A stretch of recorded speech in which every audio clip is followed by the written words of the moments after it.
Today on the Continuum, we have the story of Nicolae Ceaușescu, Romania's dictator, and we have a conversation with Scarlett and the crazy parallels we're seeing with the United States. This is the Continuum.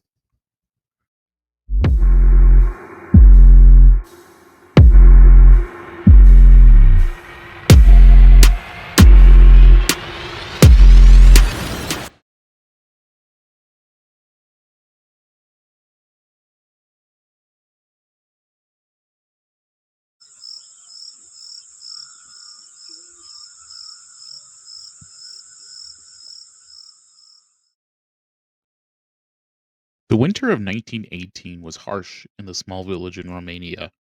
Snow lay thick on the ground, and families huddled around meager fires in the wooden cottages. In one such cottage, Nicolae Ceaușescu was born, the son of poor peasants. His early life was defined by hunger, labor, and a rigid sense of hierarchy. Life was hard, but it left an impression on him. Survival required cunning, ambition, and ruthlessness. As a boy, he worked in the fields alongside his father and brothers.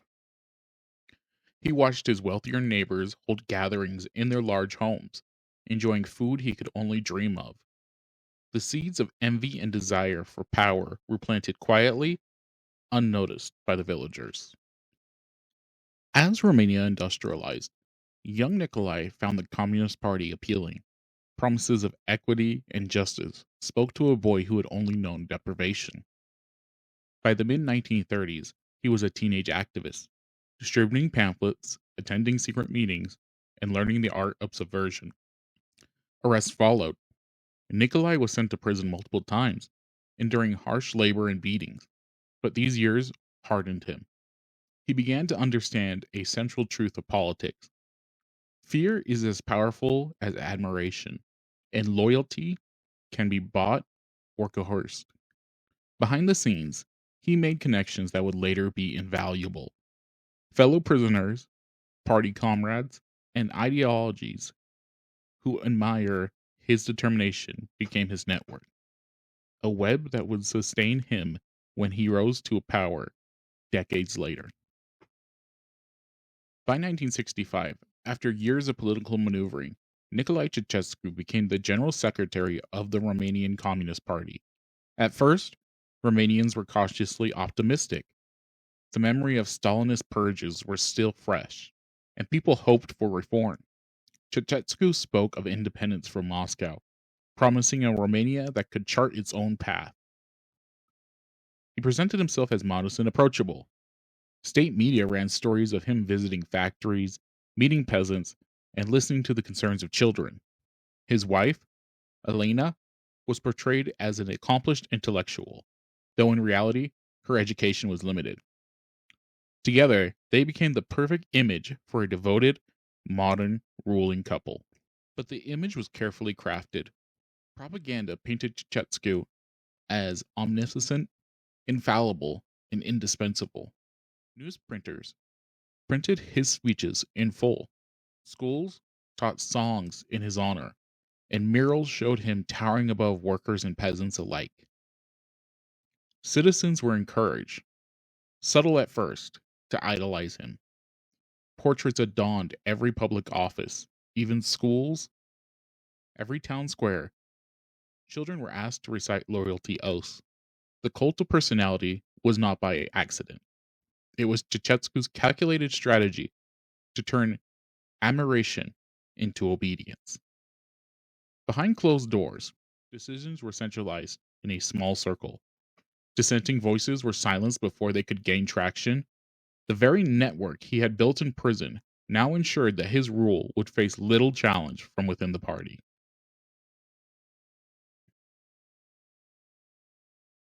To outsiders, he was a visionary. To those who worked closely with him, he was often petty, paranoid, and obsessed with control. His desire for recognition extended beyond Romania. He craved visits with Western leaders, speeches before international audiences, and media covers that praised his policies. Yet, when the world saw progress, Romania already felt cracks beneath the surface. The seeds of suffering were sown in silent homes, in the rationed foods of markets, and in the whispering fear of those who had suspected that the man they were told to admire might not have their best interests at heart. Ceausescu's rise was not sudden. It was the result of decades of cunning, ambition, and manipulation. The boy from a little small village in Romania had learned early that power could be captured, loyalty could be engineered, and that fear could be wielded like a weapon.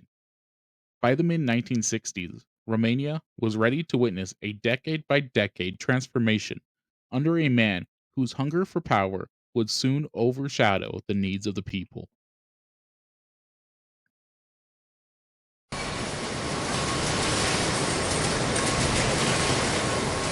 Bucharest, 1968.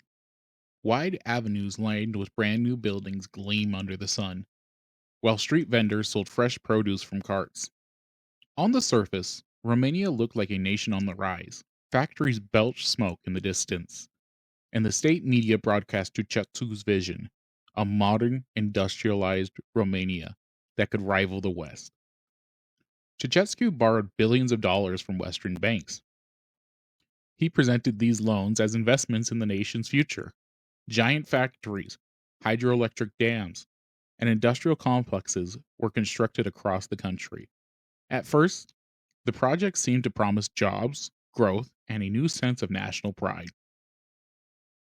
Citizens who visited the factories were shown gleaming machines, rows of workers in clean uniforms, and production quotas exceeded. But these were carefully staged snapshots. What the cameras didn't show was the harsh reality behind the walls. In reality, the borrowed money often went straight into the pockets of the party elites. Contracts were awarded to loyalists rather than competent engineers. Factories were built in locations far from raw materials or skilled labor, making them inefficient. These industries were created with no particular purpose, serving more as propaganda tools than economic engines. Workers were pushed to impossible quotas. Machinery often broke down due to poor planning or lack of maintenance. Citizens labored long hours in unsafe conditions, yet bonuses were distributed only to party favorites. Meanwhile, Ceausescu and Elena traveled the world, visiting Western capitals and representing Romania as a shining example of communist success. Behind closed doors, they dined with important dignitaries, wore designer clothes, and accumulated wealth far beyond the reach of ordinary citizens. Outside the factories and construction sites, life for ordinary Romanians was a daily struggle. Markets were poorly stocked, and basic necessities like meat, sugar, and flour were limited. Families had to ration food carefully, often boiled cabbage for weeks at a time. Mothers whispered warnings to their children not to talk about shortages at school. Neighbors traded goods quietly, in secret, to avoid drawing attention of local authorities. The disconnect between the progress Ceausescu promised and the daily reality was growing wider every year. One factory worker, Anna, wrote in her secret diary, "The television shows endless praise of the great leader. But at home, my children cry for bread. How can we live in a country that is supposed to be rich, yet gives us nothing?" The regime amplified its control through propaganda. Every success, real or imagined, was broadcast. Every hardship was hidden. Schools taught children that Ceausescu's vision was flawless and that any complaint about shortages or inefficiency was unpatriotic. Even committee events were tightly controlled.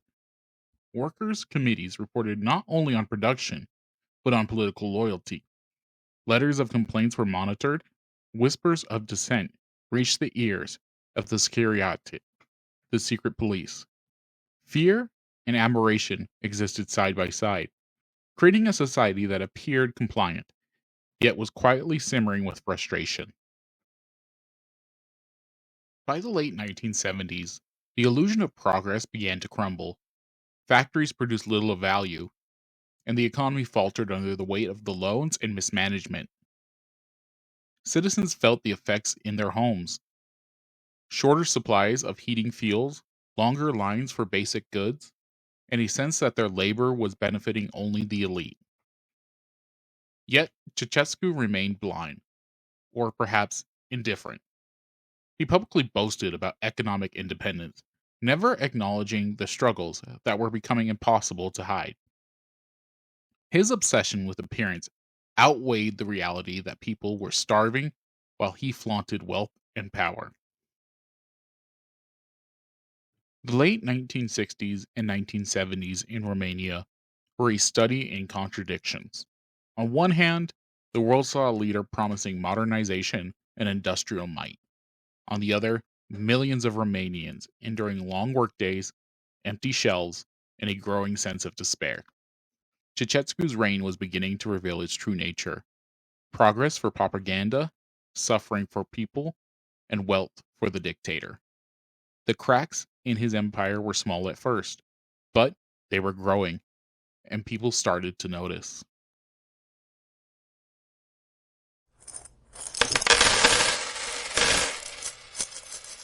The late 1970s brought back a stark reality to Romania. Ceausescu had borrowed billions from Western banks, and now the country's debt had ballooned. Instead of restructuring or easing the burden on citizens, the dictator devised a radical plan: repay every cent of Romania's foreign debt as quickly as possible. The plan was ambitious, ruthless, and catastrophic for ordinary Romanians. Factories ramped up exports, not to meet domestic need, but to generate foreign currency. Crops were sent abroad, oil, grain, and even everyday industrial goods vanished from local markets. Romania was technically fulfilling its promise to foreign lenders, but at the cost of its people's survival. By the early 1980s, Romania was a nation living under constant deprivation. In small villages and cities alike, families stood in dawn-long queues for sugar, flour, and meat, often returning home empty-handed. Cooking oil was rare. Milk was a luxury. Hospitals ran out of medicines. In Bucharest in 1982, Elena, a mother of three, described her daily reality in a hidden diary. The children are pale and weak. I beg the shopkeeper for bread. Sometimes we wait for hours. Sometimes we leave with nothing. How is it possible that we are hungry while our country is supposed to be strong? Electricity was rationed. In the dead of winter, entire apartment blocks went without heat. Candles and stoves fueled by wood became essential. Hospitals improvised with blankets and shared beds for patients suffering from cold, hunger, and illness. Even for those who had jobs, wages did not match the skyrocketing difficulty of daily survival. The promise of industrialization had turned into an endless struggle for bare necessities. Ceausescu monitored Romania's debt payments obsessively. Weekly reports from the financial ministry detailed every exported ton of grain and every barrel of oil shipped abroad. To him, appearances mattered above all. The country could not appear indebted. Foreign journalists were shown carefully staged factories and bursting ports, never the empty markets or the frail children in the streets. Meanwhile, the government demanded every citizen endure increasingly hard atrocities. Housewives learned to make meals from cabbage leaves, to turn old bread into porridge, and to stretch meat scraps into soups. School cafeterias served watery soups, often leaving children hungry after lunch. Workers in factories sometimes fainted from exhaustion or hunger, but production quotas were still in force. Sacrificed for the nation became the regime's mantra, an ideology that justified the suffering of millions. Hunger was compounded by fear. The Secretariat, Ceausescu's secret police, watched every aspect of life. People whispered complaints in private, but most dared not speak publicly. Informants lived in every neighborhood. Neighbors reported on each other. Children learned to praise the dictator at school while hiding their family struggle at home. One former factory worker, Ion, recalled, "We told we were told to be grateful for what we had, but we had almost nothing. If you complained, even to a friend, you could be arrested. We lived in constant fear and hunger." That was Romania. The regime's control was absolute. Every failure, every famine, every empty shelf was hidden behind a veil of propaganda. Ceaușescu's speeches were broadcast nationwide, filled with boast about Romania's independence and prosperity, while reality grew bleak with each passing day. The Hunger Decade left deep psychological scars. Families struggled to hide the severity of their deprivation from one another. Parents rationed food to protect children. Children cried silently in school from malnutrition. Communities fragmented under pressure. Yet, amidst despair, a quiet resilience emerged. People shared what little they had in secret. Farmers hid portions of their crop to feed neighbors. Housewives traded goods discreetly. In whispered conversations, citizens began to notice the absurd contrast between the dictator's luxury and their suffering. This growing awareness planted seeds of discontent that would later fuel the revolution. The 1980s were a decade of engineered suffering. Ceaușescu's obsession with debt repayment created a society where every citizen was forced to sacrifice for the illusion of a strong, independent nation. The rich and the powerful lived in luxury. The factories produced for export, and the people endured hunger, cold, and fear. Romania's paradox was stark. While the world saw a leader boasting of economic success, his citizens were starving under a regime obsessed with appearances. The cracks were widening, and the people's patience was thinning, and the seeds of revolution, planted in whispers and ration lines, were beginning to take root.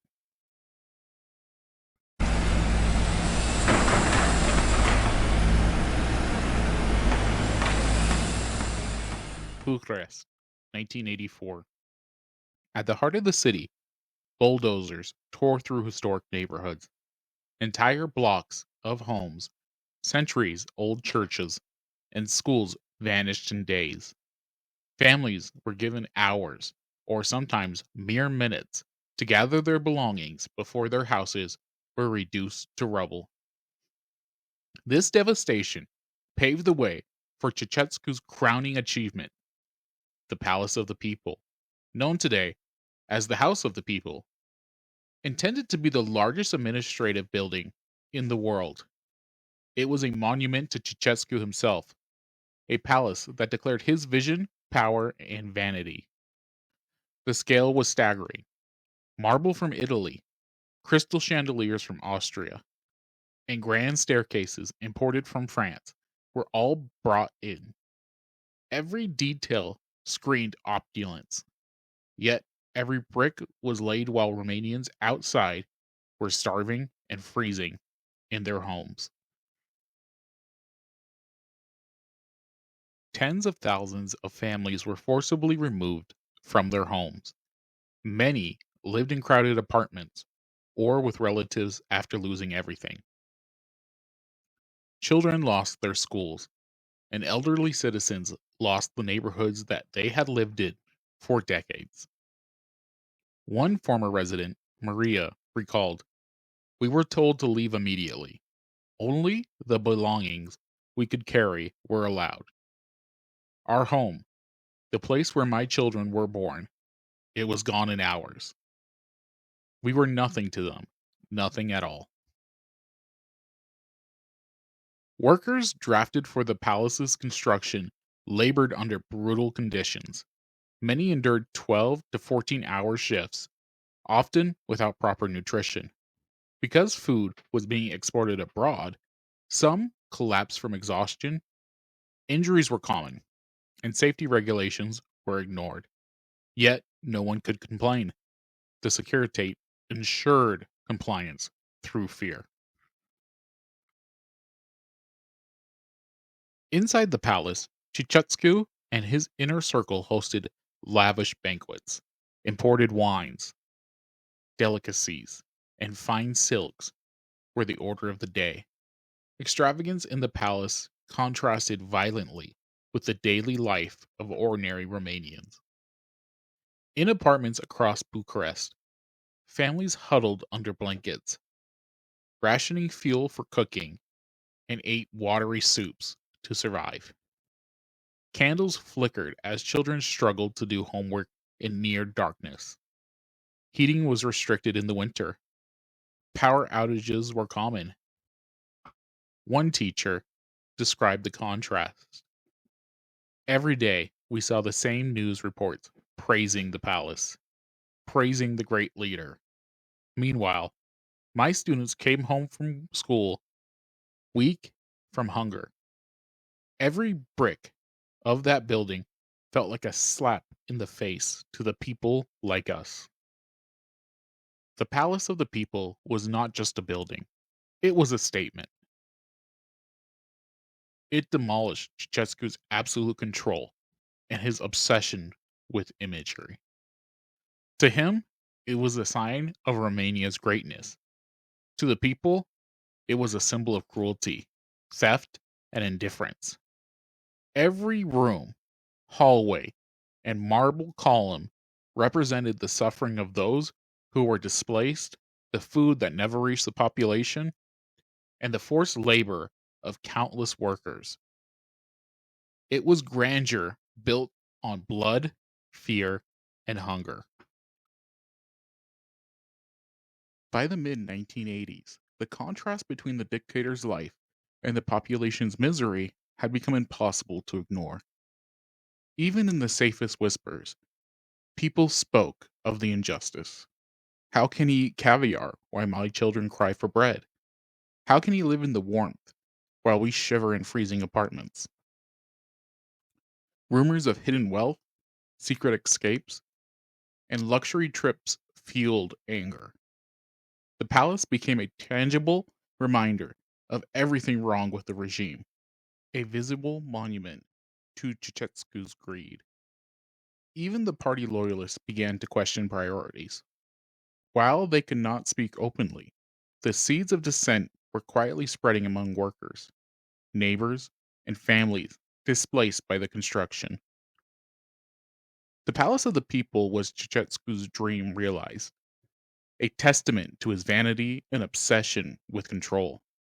But behind its marble walls and glittering chandeliers lay the suffering of tens of thousands of Romanians, families displaced, children malnourished, workers exhausted.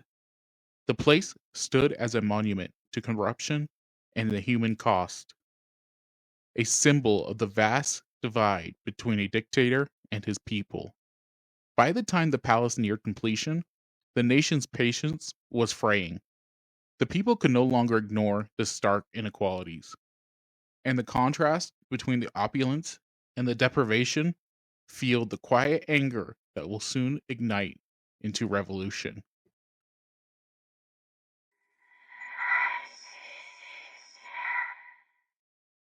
Romania, 1985. Streets in Bucharest are quiet, but silence often means fear rather than peace. Every office, factory, and neighborhood has hidden eyes and ears.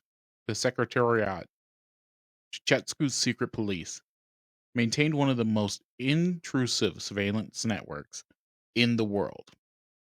Neighbors report neighbors, coworkers report coworkers.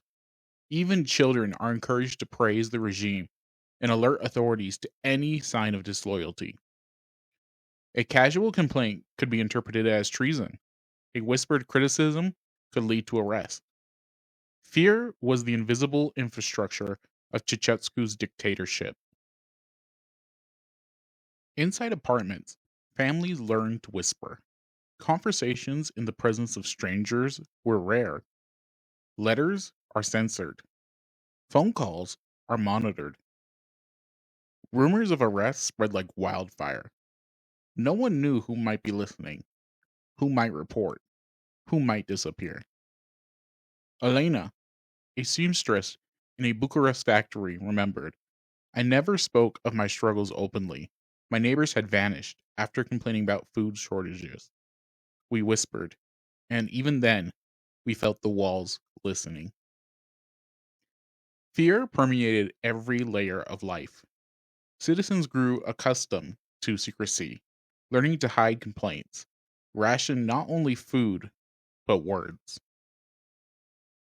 Even at early age, children were taught to revere Ceausescu.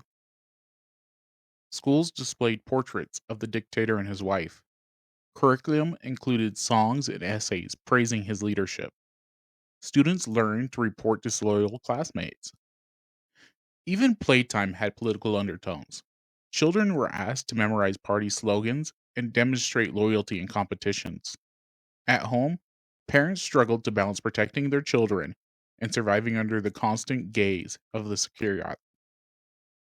The regime's control was psychological as much as physical.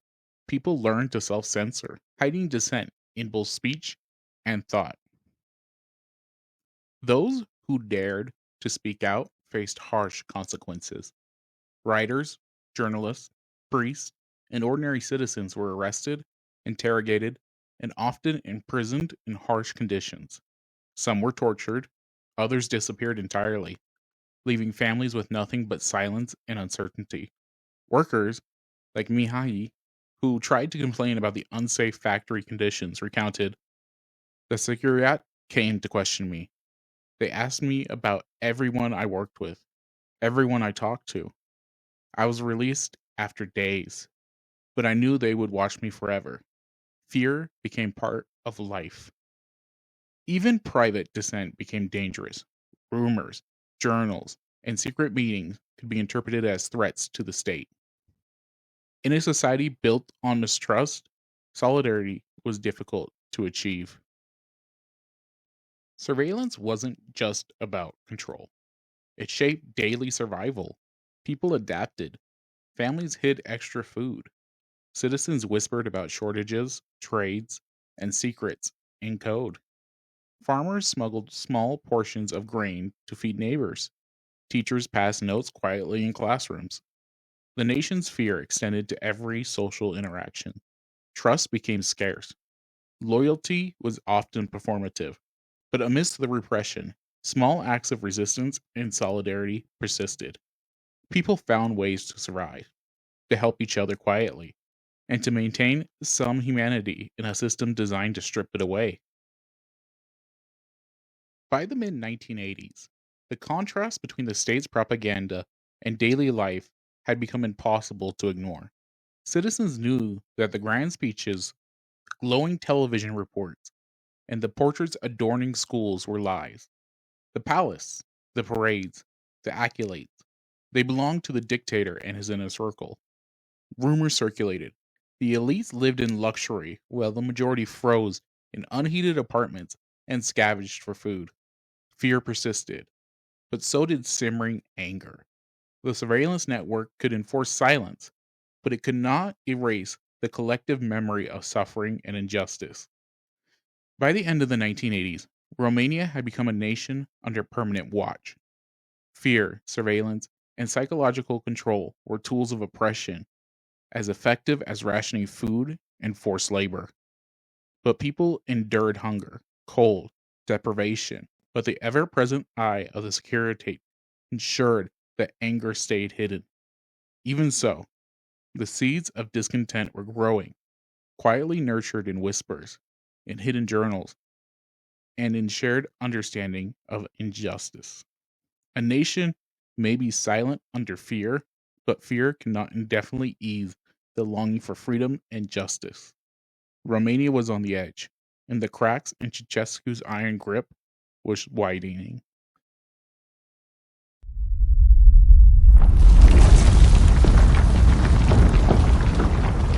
1980s, Romania was a nation stretched to its breaking point. Hunger, cold, and deprivation had become daily realities. Ration lines grew longer. Electricity shortages were constant, and hospitals were overwhelmed. Even for those who still had jobs, wages did little to ease suffering.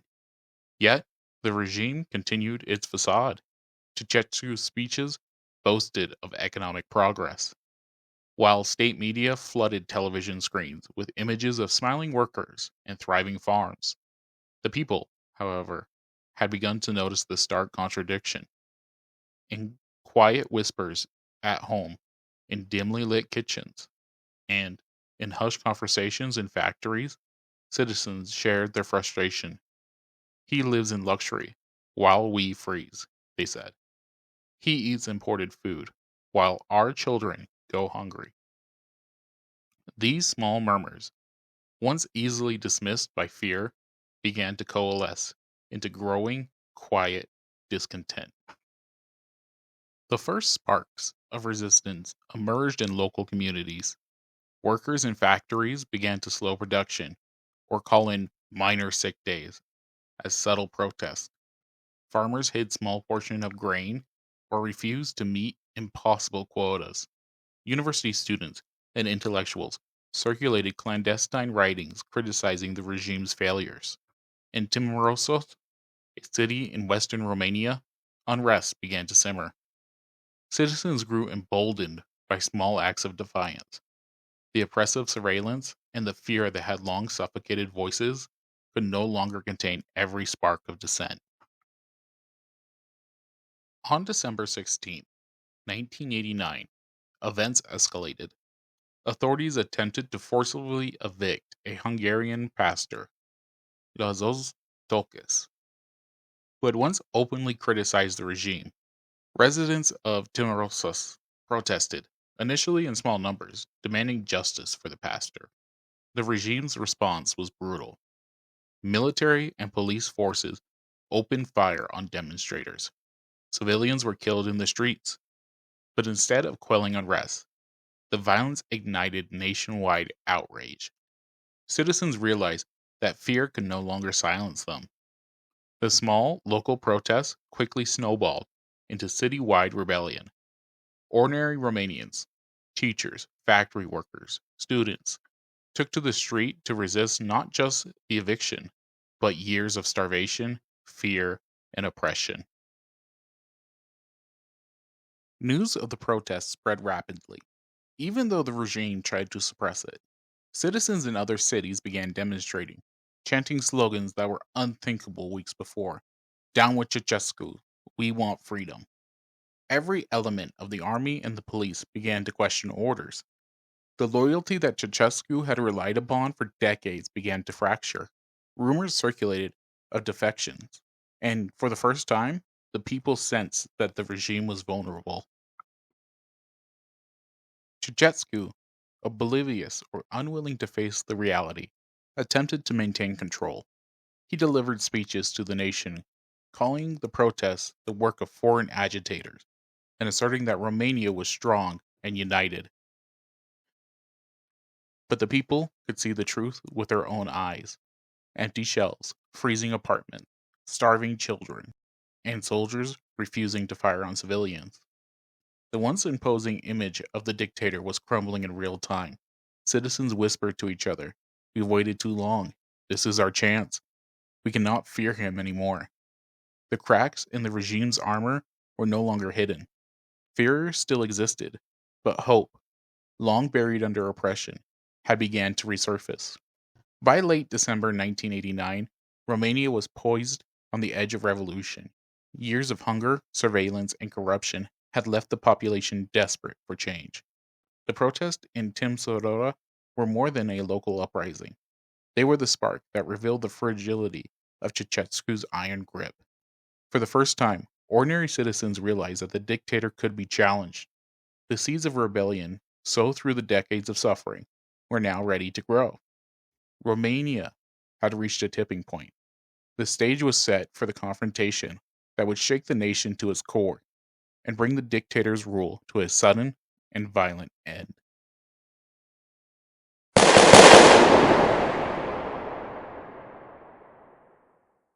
The streets of Bucharest were tense, yet electric. Citizens whispered excitedly about the protest in Timisoara and dared to hope that change was possible. Security forces patrolled cautiously, aware that their loyalty was weakening. Ceaușescu, still blind to reality, took to the stage to address thousands from the balcony of the Central Committee building. The cameras broadcasted the scene nationwide, intending to project control. Instead, the crowd erupted into boos and jeers. The unthinkable act in a nation long silenced by fear. The dictator's face, once always composed, betrayed confusion and anger. He shouted into the microphone, attempting to regain authority, but the chants of "Down with Ceaușescu" drowned him out. The illusion of his omnipotence shattered before millions of eyes. Spurred by the television humiliation, Romanians poured into the street. Workers, students, and families braved the tear gas and sporadic gunfire to demand the dictator's removal. The army and the police, uncertain of their orders, increasingly sympathetic to the population, hesitated and eventually switched sides in many areas. For the first time in decades, ordinary citizens felt power in their own hands. Mothers carried children past barricades. Elderly men waved their fists at tanks. Students lifted place cards demanding justice, freedom, and the end of starvation and fear. One protester, Mihaly, recalled, "We had been silent for so long. We had endured hunger, cold, and the endless lies of the regime. That day, something inside of all of us changed. We shouted, not just for ourselves, but for every Romanian who had suffered." Realizing that control was lost, Ceaușescu and Elena fled Bucharest in a helicopter, attempting to regroup at a military base. For a brief moment, the nation held its breath. But the escape failed. The couple was captured by revolutionary forces within hours. They were isolated, interrogated, and confined in a safe location. Rumors of their fate spread quickly, fueling hope and tension across Romania. Citizens waited anxiously, unsure whether justice would come swiftly or if the dictator might regain power. On December 25th, 1989, Nicolae and Elena Ceaușescu faced a hastily convened military tribunal. The charges were severe: genocide, corruption, abuse of power, and crimes against the people. The trial was short, lasting just a few hours, but the evidence was overwhelming. Witnesses recounted decades of suffering, forced labor, food rationing, executions, surveillance, and mass evictions. The verdict was inevitable. Both were sentenced to death. Outside, crowds gathered, awaiting news. For many, it was not about revenge. It was about closure, justice, and finally reclaiming a nation that had been stolen from them. That same day, Nicolae and Elena were executed by firing squad. The shots rang out, echoing across the nation. Citizens celebrated in the streets, not with joy over violence, but with the relief that the source of decades of suffering was gone. Children who had grown up in fear, families who had starved, and communities who had been displaced witnessed a turning point. Romania's nightmare under Ceaușescu had ended. One survivor, Anna, reflected, "We cried, we shouted, we hugged strangers in the street. It was not happiness, it was freedom. Freedom from fear, hunger, and tyranny." In the days following the execution, Romania faced chaos, looting, unrest, and uncertainty marked the immediate aftermath. But the revolution had also unleashed hope. Citizens began to reclaim public spaces, reopening markets, and rebuilding communities destroyed under decades of oppression. The fall of Ceaușescu symbolized the triumph of the people over absolute power.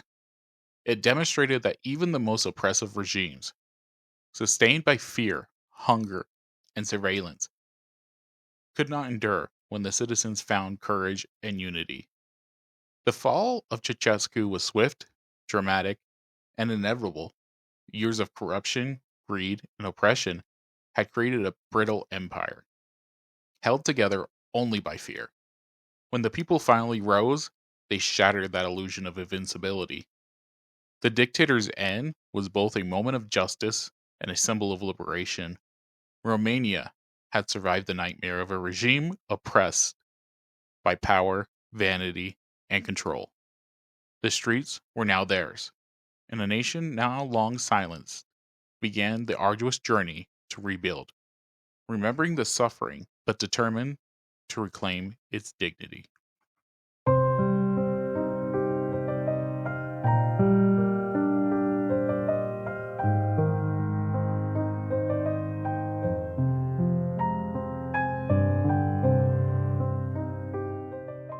Let's get into it because this is a great way to start. When I was writing the story, I'm looking at things and I'm like, Yeah, wow, that is so much like what's happening now. it is. Um, you know, the people's house, when we talk about the White House, we talk about that as being our house. Yeah, Um, when I personally think about it, I think about it as being a building that was built on stolen land by stolen hands. yeah, I personally think that it has never represented what it should represent. I personally feel like it has never been a beacon for all people in the way that it should have been a beacon for all people, yeah. regardless of where they came from. When I Okay. was when I was Okay. listening though to that people's house, because he talks about the Yeah. people's palace, and Yeah. it kind of reminds you of like Trump trying to build this massive ballroom, but yet people in Right. the U.S. were having major food uncertainty and all that, but he's spending $200 million Right. on a ballroom and all the Right. gold. Right. So we're going to be making massive upgrades to a building that, again, for me, has never stood for what it's supposed to. So instead of fixing what's wrong in the country, we're taking more money that we could be putting to actual use for the people who have always been underrepresented.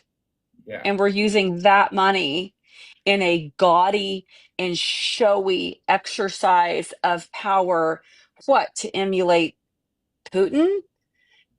To emulate these other dictators that he seems to fawn after, to just like the dictator in Romania, to impress these international people, to give this show of riches and power. yeah, It's a mockery. It's an absolute mockery of the hard work that everyday Romanians, in our case, everyday Americans, put in. And when you read in your story, when the people in Romania start to realize what's happening beyond the veil, yeah, when that veil starts to tear for them, and they realize that all of these things that are being shown on state media are not representative of them. I'm not seeing that in my real life. I'm only seeing that on this screen. And it makes me think of the everyday, ordinary Americans now who are finally starting to wake up a little bit oh yeah. and I didn't. kind of, yeah, to me, I can take your entire story and pick it apart layer by layer, not just the people's house, not just the ballroom, which I know was the whole point of our conversation, But if you pick it apart layer by layer by layer, the parallels are extremely eerie. Um, and I think as if he goes through with it, if he goes through with this ballroom, if nobody stops him, I think you're going to see the very same things, even within his own quote followers, start to happen, Yeah. where they're going to be losing food stamps, right? They're going to be losing their Medicaid, their Medicare. They're going to be losing educational rights for their children in some cases. Yet he's building this gold ballroom to show off again, as we said, to who? Who is that really for? Is it really for the people? Because I don't see any people served by that. Yeah. And we saw in the story, like, Ceaușescu in Romania, he was so focused on trying to get approval from like foreign leaders and foreign television and all that. And like his own people, he completely threw to the wayside. 100%. As soon as you mentioned that, I literally thought about, in my opinion, the dishonor and the disgrace done first by the hands of the American soldiers forced to roll out that red carpet for Putin, but then by the disgrace to the entire Alaskan nation and the indigenous people still living there by calling that Russia. Oh yeah, that's yeah, There are so many layers here of disrespect and disregard for the people he is supposed to be representing, all in the name of showing off to his bestie. yeah. It's all for a foreign leader, which it draws right back. But then like I was Yes. reading more into this when the people finally started to figure it out and like turn on him, and people started like Yep. taking sick days randomly from work, and I really started. I looked at that and I was like, oh, like It's it's so mind-blowing, the parallels.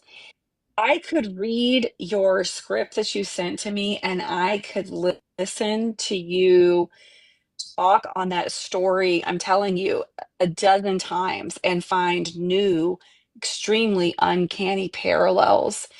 And then I thought actually about two professors. I won't share their names out of respect, but they moved here to my area from Romania mm, because, and what are we seeing happen in our country now? This purge of academics, the silencing of academic voices, and in some cases, them moving out of our country for safety of their own craft, right? yeah, And it's ironic to me that you and I are having this conversation, and that a decade ago, I met this Romanian professor and his wife, who is also a professor, who had moved here when all of that was happening. And I've spoken with both of them extensively about why they left Romania because of the crackdown on intellect and academia. oh yeah, for And sure. I never would have thought that you and I would have been having this conversation a decade later. So the fact that you asked me to speak on this, it just all the little things that tied back. They actually went back for a couple of years here recently for like a professorship Okay, there. yeah, Um and then they're back now again. But because they are trying to continue to give back to their home country in ways that they can. But interestingly enough, just like we've seen people here in this country, those two people have said very specifically, we don't feel safe though to go back permanently. Still, years after the execution of their dictator, yeah, they still don't feel safe. How interesting that is. We're having people in this country leave and saying, we'll never feel safe to go back. Yeah, that you see it there. Like Romania still struggles because of what happened, Yes. and people are still like they still struggle to have high top end like professors or intellectuals. They don't have a huge like science community like they once did before, and it's the guy's been gone for almost 50 years now. So you see how much that hurt them like for such a long period of time. And we've been saying this, you and I, others have been saying this, it's going to take decades to undo. And we are only 8 months in, and it's Right. going to take decades to undo. So it's again those parallels. What's interesting too is the woman in this husband-wife team. If you want to take a wild guess at what she teaches art as a Mm. form of resistance. That's her whole specialty, Oh, which right now is incredibly apropos. yeah. I mean, we saw like in Florida they removed that the rainbow sidewalk. I mean, that's art that's used as a statement It of is like, art. and Yep. they moved the Black Lives Matter plaza. That was all art. Yep. It's Like, all art. Did you see the news regarding um, outside of the Pulse Hotel or the Pulse nightclub? I'm sorry, I didn't mean to misspeak there. I saw some video today, and there was a highway patrol officer on one side, intimidation, so they don't repaint it. And on the other side, I saw a lovely human using chalk to make new things right outside of the nightclub. Um, I know it's only chalk, but I thought, how brave. There's that highway patrolman whose one job has been to intimidate people, yeah, to not, from recreating the art. yeah, But that human is still there, even if just chalk, to create art, to say, hey, I'm still here and I'm not going anywhere and you're not scaring me away.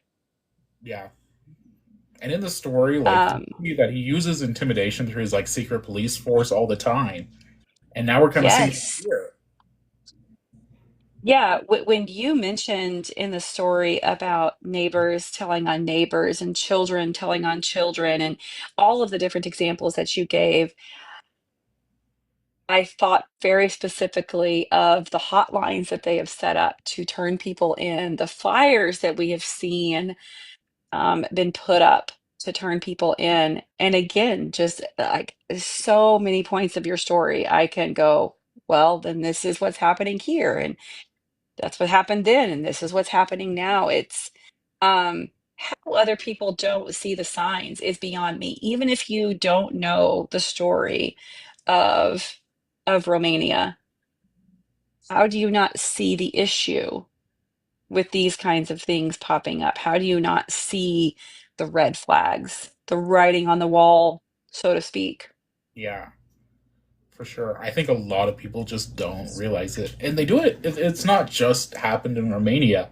Same thing happened in No, Germany, agreed. Italy, Russia.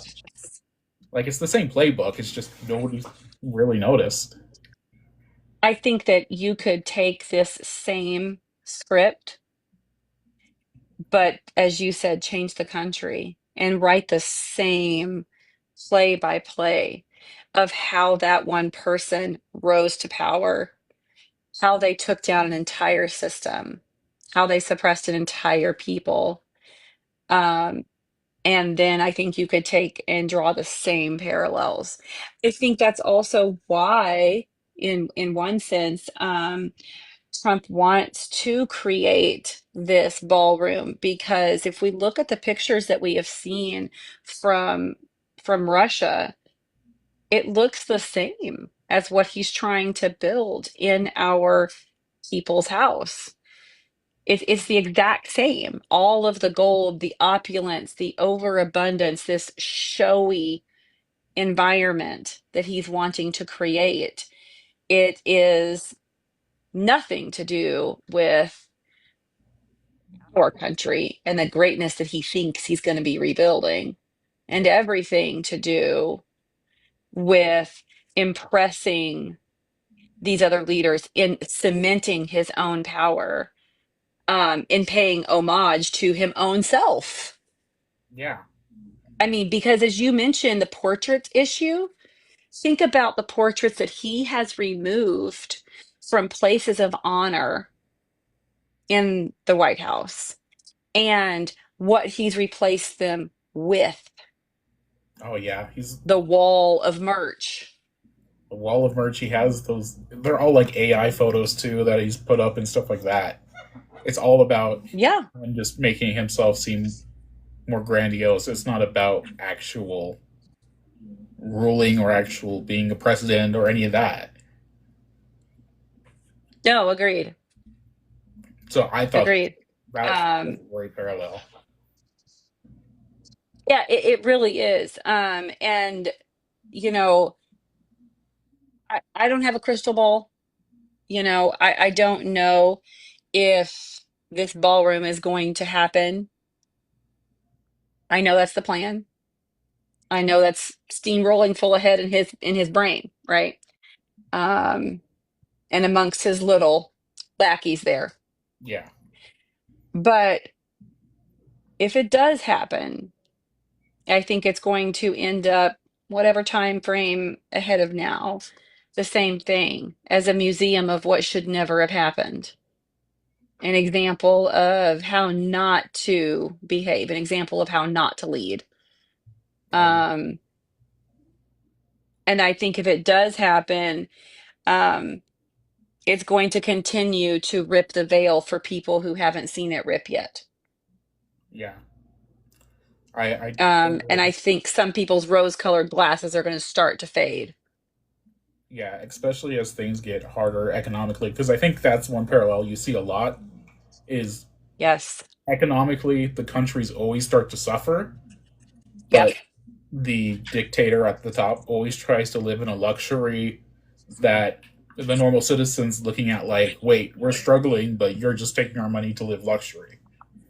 And I think that's what people Yeah. are doing. Well, you mentioned in the story about how individual citizens had to very quietly, mind you, I have this, you have this, let's share. You know, that community bartering that they had to start to do to survive. Yeah, Um, I think you are going to see that here. I think you are already starting to see it here. I had a conversation maybe a month ago with a young mom who lives 2 blocks down at the next crossing from me. And we are already discussing our gardens for next year. And we've decided that we are going to coordinate with what she grows and what I grow. So that, for example, if she were to plant, you know, a whole row of cucumbers, I'm not going to plant any cucumbers then. If I plant a whole row of okra, she won't. That sort of thing. yeah, And then we're going to combine the resources and then divide so that we both have what we need. We discussed the importance of probably developing community resources even for grain conservation because we may start to see an issue with that. And we discussed the importance of possibly like buying whole grains and then learning how to grind them and then distributing flour amongst families who need it. And well, that's us thinking about next year, about what we might need to start thinking about to prepare. And I think that you are going to start seeing that happen more and more and more. You can make soap. Okay, I can't, but here's what I can do for you. yeah. I completely agree. And they put such in the story. They put such an emphasis on he wanted production, he wanted manufacturing jobs, he wanted all this Yep. to meet high quotas and all that. But he didn't really talk about trying to pay those people or what that's No. going to do. Well, and look at what the federal minimum wage. If you look, there's been some really interesting comparisons made to show how the salaries for our wealthiest people have continued to go up, how the wealth amassed by some of our biggest billionaires have continued to go up. Federal minimum wage hasn't. Oh yeah, I think it hasn't gone up since probably the 50s. I think is when they said. Yeah, it's still 725 Yeah, but the production of the work has federally. gone up by quite a bit. So Correct. Correct. Um, and and I think the more these people are in charge, the more you're going to see them, even because of the technology we have now, discard the worker in favor of automated machines who can output more to clear that international debt, yet continue to dismantle the social programs to take care of that discarded worker. yeah, And then also blame that discarded worker for their poverty. oh yeah. Speaking of the debt, he was obsessed with paying down the debt that he created, and I looked Right. at that and I was like, that is another parallel because Trump is already responsible for 21% of our national debt, and he's talking the tariffs are going to pay down the international debt. He wants to raise taxes on the lower class to pay down that debt. He's so obsessed with paying down this debt that he's not noticing the damage that was done. And the same thing happened in Romania. It was Agreed. all about paying down the debt without actually helping people. Right. Because he's claiming that he wants to reduce the debt by, for example, initially using Doge to eliminate waste, fraud, and abuse, as you said, while he is creating waste, fraud, and abuse. Yeah. We're going to take away all these social programs, yet ramp up ICE to get rid of these undesirables, um, In which is itself. not helping the economy at Yeah. all because you're eliminating all of these people, which is going to in turn eliminate huge sections of our tax base, all in the name of eliminating waste, fraud, and abuse, in the name of removing people that are criminals, removing people that are taking away American jobs. And what do we see happening already? We see states like, um, was it Nebraska?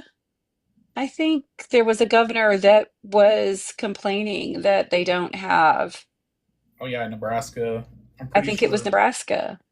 Yeah, Nebraska. Um, and you're going to start to see more of those states speak up Oh yeah, Iowa. and say, oh, wait. And I'm just sitting here every time I read one of those articles, I go, why are you confused? You know exactly what happened. Right. Like A plus B equals C here. And they either, and I'm not sure which is worse, they either are so stupid that they don't get it, or they do get it, but they don't want to admit they get it. So they're going to continue to divert the blame. I don't know which is worse I because think one is willful ignorance. I think they're just toting that party line. They can't turn. But even when we he was overthrown, he blamed Right. foreign agitators Yep. and foreign influence and people paying these people. That's the Yeah. exact same thing that Trump's doing. 100%. He's doing the same thing because, I mean, look at what, wasn't it Stephen Miller last week that called the people in DC, old white hillbillies or something. I forget the exact phrase that he used, but, Old white, you know, something. Yeah. Old white hippies or something. Anyway, old white hippies. I think um, that's what it was. I think that's what it was. I've got my wrong H word there. He couldn't at all admit that, and let's not forget that yes, there are some. of our elders who are out here in the streets protesting. So he's not totally wrong, but he's still wrong. You Yeah, know, yes, there are elder white folks out there in the streets protesting, but that's not the entire, swath of people there. And to label them all as that or as paid agitators, every time we have this massive protest like King's Day, instead of saying that no, King's Day was a success, oh, those were all paid agitators, those were all paid protesters, people paid them to go in and do that. I haven't gotten my check yet. I don't know if you have, nope. but yeah, but I think that it's interesting when, instead of admitting that there are people rising up, these dictators time and again throughout history just accuse foreign agitators, and accuse them as being paid protesters. They did the same thing though during the civil rights movement. Southern governors said, well, this isn't really what people want in the South. Things are going just fine. It's just Northern agitators coming down to the South to cause trouble. They did the same thing then. The Yeah, same thing. just like he's saying that it's Latin American and Hispanics who are coming to cause trouble. That's what they said Right. in Romania. That's what they said in Germany. All that. Yep. So, All of it. thank. So, I'll let you get going here, Scarlett. But thank you. I knew that this was a tough story for people to really dissect, and I knew you'd be the perfect person for it. well, I appreciate it. It's an honor. I really appreciate it. I can't wait to see the final thing come out. I love watching each episode that you come out with. The way that you dissect history is so similar to how I dissect it. So the way your brain works is extremely fascinating to me. And we study, in some cases, different times of history, yet similar. Yeah, My focus of history was always 1984 to 1954 to 1985, and specifically the intersection of race and class in the American Southern geopolitical economy, which is not dissimilar from what you're doing or from what's happening now, but it's still a different time frame. And the same way that I break it down in my head and in my research is the way that you break it down. And I love the way your brain works. So thank you for the time that you put into it. It's not an overnight thing. It's not an instant oh thing, yeah, contrary to what some people might think. It takes a lot of hours and thought and reflection. So your work is appreciated and much needed right now. yeah. Thank you, Scarlett. Thank you for coming on, You're though. welcome. I'm definitely going to You're have to have welcome. you again Absolutely. because you are Well, so thank you. Just let knowledgeable. me know. Will do. Well, Okay. thank you. I appreciate that. All right. Yeah. Bye. Bye, Scarlett.